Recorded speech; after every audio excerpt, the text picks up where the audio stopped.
Everyone, स्वागत है आप सभी का योर सिलेक्शन यूट्यूब चैनल पे। मैं हूं आपका दोस्त अमित और इस वीडियो में हम कवर करने वाले हैं पॉलिटी के 20 बहुत ही मोस्ट इम्पोर्टेंट क्वेश्चन, ठीक है, जो आपके बिहार दरोगा मेंस के लिए और बिहार CGL 4 के लिए और बिहार इंटर लेवल के लिए और SSC रेलवे इत्यादि अन्य एग्जामों के लिए बहुत ही क्या होने वाला है, इंपॉर्टेंट होने वाला है। ठीक है, तो आइए शुरू करते हैं।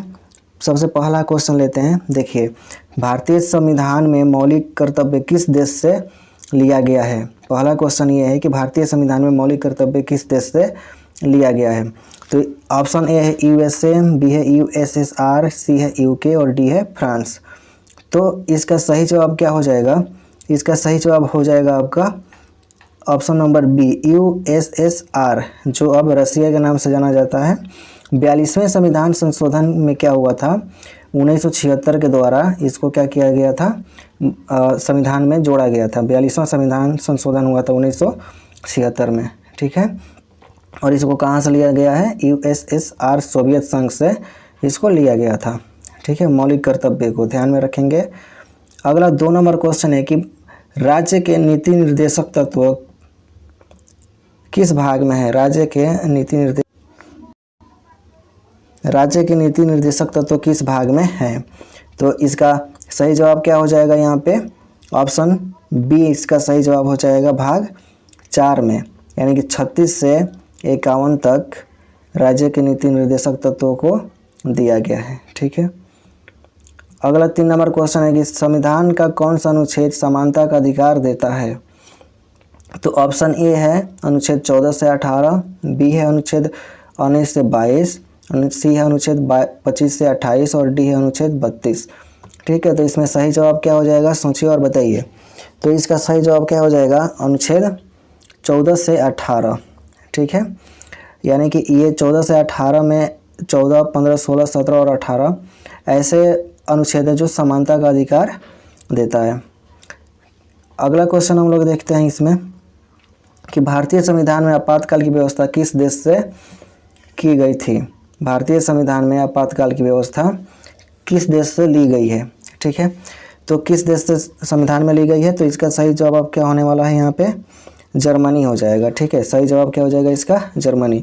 तो देखिए, जर्मनी में दरअसल क्या होता है कि वाइमर संविधान क्या था? उस समय था वाइमर संविधान, अभी भी है वहाँ पे। तो वाइमर संविधान से प्रेरित होके आपातकाल की व्यवस्था भारत के संविधान में लिया गया, ठीक है। अगला देखते हैं 5 नंबर कि राष्ट्रपति का चुनाव कैसे होता है? ए सीधे जनता द्वारा, बी संसद द्वारा, सी निर्वाचन मंडल द्वारा और डी प्रधानमंत्री द्वारा, ठीक है। देखिए, अगर आप इस चैनल पे नए हैं तो इस चैनल को सब्सक्राइब करें, लाइक करें और कमेंट में ज़रूर बताएं हमें, ठीक है। तो राष्ट्रपति का चुनाव कैसे होता है? तो राष्ट्रपति का चुनाव कौन करता है और इसमें कौन कौन शामिल होते हैं और कैसे होता है? तो इसका सही जवाब क्या होने वाला है यहाँ पे? निर्वाचक मंडल द्वारा, ठीक है। तो देखिए, इसमें क्या होता है कि जो इतने भी सांसद चुन कर जाते हैं और विधायक, ठीक है, सांसद और विधायक क्या करते हैं? इसके निर्वाचन करते हैं राष्ट्रपति का, ठीक है। एकल संक्रमणीय मत पद्धति द्वारा क्या होता है? इनका चुनाव किया जाता है राष्ट्रपति का। और राष्ट्रपति का कार्यकाल 5 साल के लिए होता है। अभी वर्तमान में जो राष्ट्रपति हैं वो कौन है? द्रौपदी मुर्मू जी हैं, ठीक है। 6 नंबर क्वेश्चन हम लोग लेते हैं। अनुच्छेद 32 किससे संबंधित है? तो ऑप्शन ए है समानता का अधिकार, बी है संवैधानिक उपचार का अधिकार, सी है शिक्षा का अधिकार और डी है स्वतंत्रता का अधिकार, ठीक है। तो अनुच्छेद 32 किससे संबंधित है? संवैधानिक उपचार का अधिकार से अनुच्छेद 32 क्या है? संबंधित है। डॉक्टर भीमराव अंबेडकर ने इसे संविधान का आत्मा कहा था, ठीक है। इसको पॉइंट को याद कर लेंगे। अनुच्छेद 32 को डॉक्टर भीमराव अंबेडकर ने इसे संविधान का आत्मा कहा था। चलिए नेक्स्ट क्वेश्चन पे चलते हैं। भारत में संघीय व्यवस्था का स्वरूप कैसा है? ऑप्शन ए पूर्ण संघीय, बी है पूर्ण एकात्मक, सी है संघीय प्लस एकात्मक विशेषता और ऑप्शन डी है इनमें से कोई नहीं, ठीक है। तो इसका सही आंसर क्या होने वाला है यहाँ पे? संघीय प्लस एकात्मक विशेषता, ठीक है। भारत में संघीय व्यवस्था का स्वरूप कैसा है? संघीय और एकात्मक विशेषता है, ठीक। अगला क्वेश्चन देखते हैं हम लोग 8 नंबर कि राज्यसभा के सदस्य का कार्यकाल कितना होता है। राज्यसभा के सदस्य का कार्यकाल कितना होता है। ऑप्शन ए है 4 साल, बी है 5 साल, सी है 6 वर्ष और डी है जीवन भर। तो इसमें सही जवाब क्या होने वाला है कि राज्यसभा के जो भी सदस्य होते हैं उनका कार्यकाल 6 वर्ष के लिए होता है। ठीक है, चूँकि जो उपराष्ट्रपति होते हैं राज्यसभा में, इनका कार्यकाल सिर्फ 5 साल का होता है। ये पॉइंट याद रखने वाली बात है। ठीक है, उपराष्ट्रपति का कार्यकाल 5 साल का होता है, बाकी अन्य सदस्यों का कार्यकाल जो होता है ना वो 6 साल का होता है। ठीक है, और देखिए हर 2 साल पर, कितने साल पे, हर 2 साल पे 1/3 जो मेंबर्स होते हैं वो क्या होते हैं, रिटायर होते रहते हैं और उनके जगह पे दूसरे व्यक्ति आते जाते हैं। ठीक है,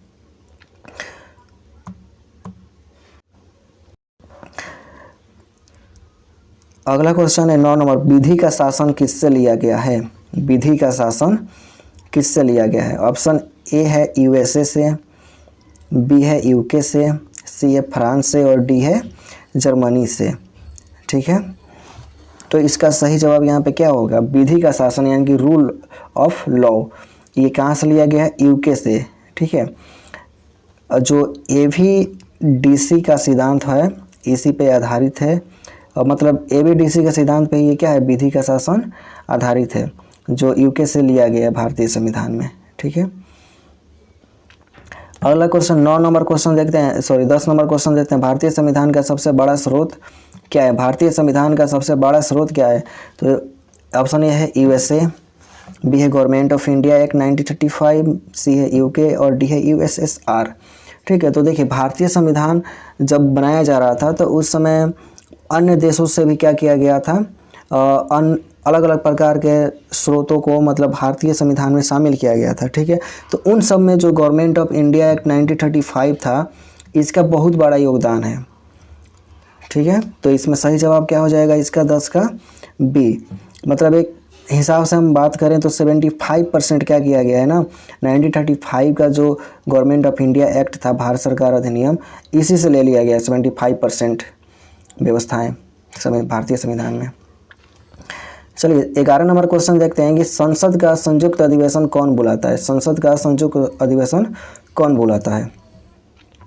ऑप्शन ए है प्रधानमंत्री, बी है राष्ट्रपति, सी है लोकसभा अध्यक्ष और डी है राज्यसभा अध्यक्ष। 11 नंबर क्वेश्चन है ये वाला। तो इसका सही जवाब क्या होने वाला है यहाँ पे, राष्ट्रपति। कौन बुलाता है संयुक्त अधिवेशन, राष्ट्रपति। और ये भारतीय संविधान में आर्टिकल 108 यानी कि 108 के तहत राष्ट्रपति इस संयुक्त अधिवेशन को बुलाता है। ठीक है, चलिए 12 नंबर क्वेश्चन देखते हैं। किस संशोधन द्वारा समाजवादी धर्मनिरपेक्ष शब्द जोड़ा गया। किस संशोधन द्वारा, तो यहाँ पे कौन सा शब्द जोड़ा गया था, समाजवादी और धर्मनिरपेक्ष।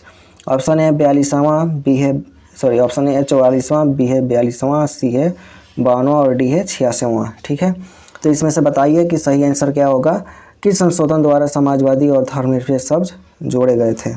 ठीक है, तो इसका सही जवाब क्या होने वाला है, किसका सही जवाब होने वाला है 42वां संविधान संशोधन। ठीक है, देखिए 1976 में इसको जोड़ा गया था।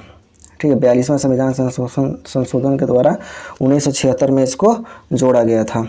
ये पॉइंट आप याद रखेंगे। आपके बिहार दरोगा एसएससी, बिहार का मेंस जो एग्ज़ाम है, बिहार दरोगा का मेंस और एसएससी और बिहार एसएससी सीजीएल, इन सभी एग्ज़ामों के लिए बहुत ही इंपॉर्टेंट क्वेश्चन है ये। वीडियो पसंद आ रहा होगा तो चैनल को सब्सक्राइब कर लीजिएगा प्लीज़। अगला क्वेश्चन है कि लोकसभा का अधिकतम संख्या कितना होता है।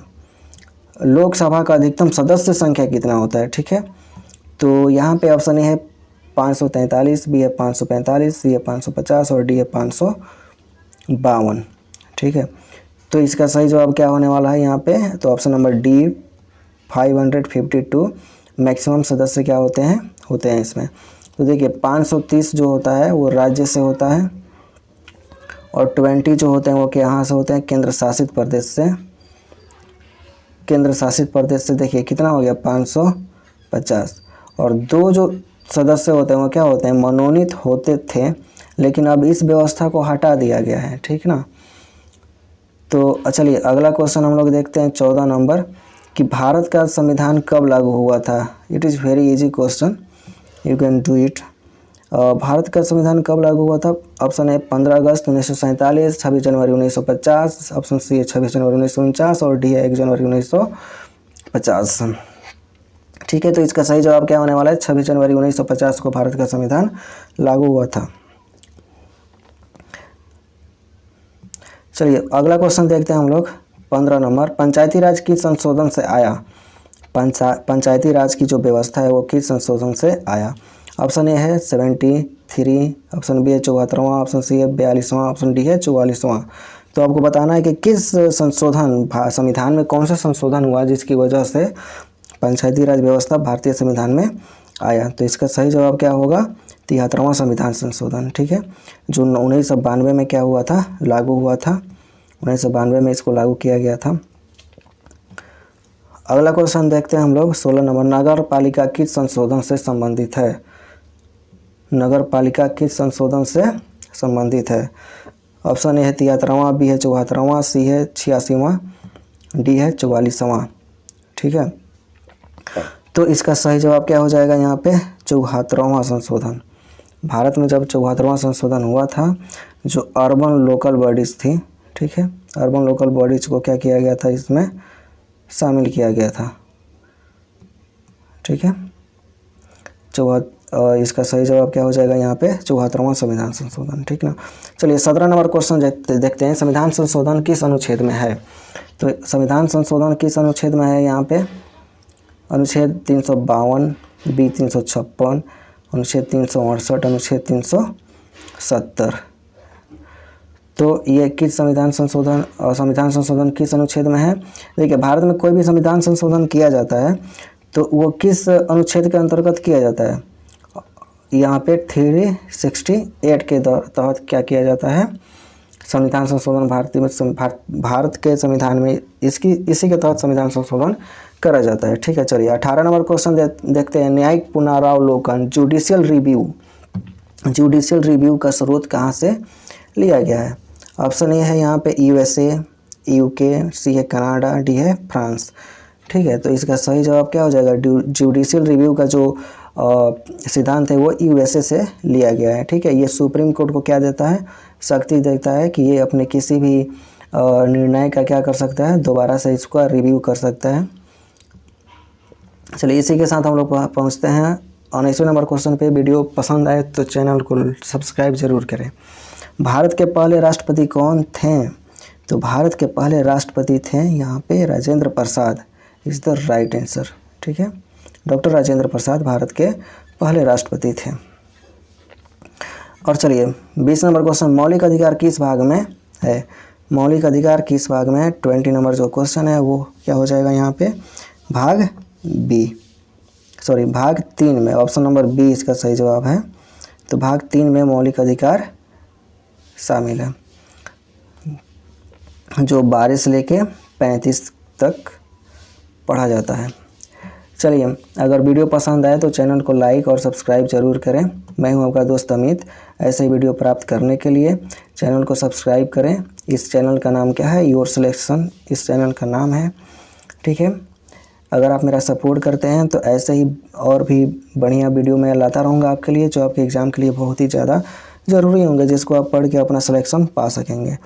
चलिए, वीडियो को पूरा देखने के लिए आपका बहुत बहुत धन्यवाद। मिलते हैं नेक्स्ट वीडियो में, तब तक अपना ख्याल रखिए, खूब जम के पढ़ाई कीजिए।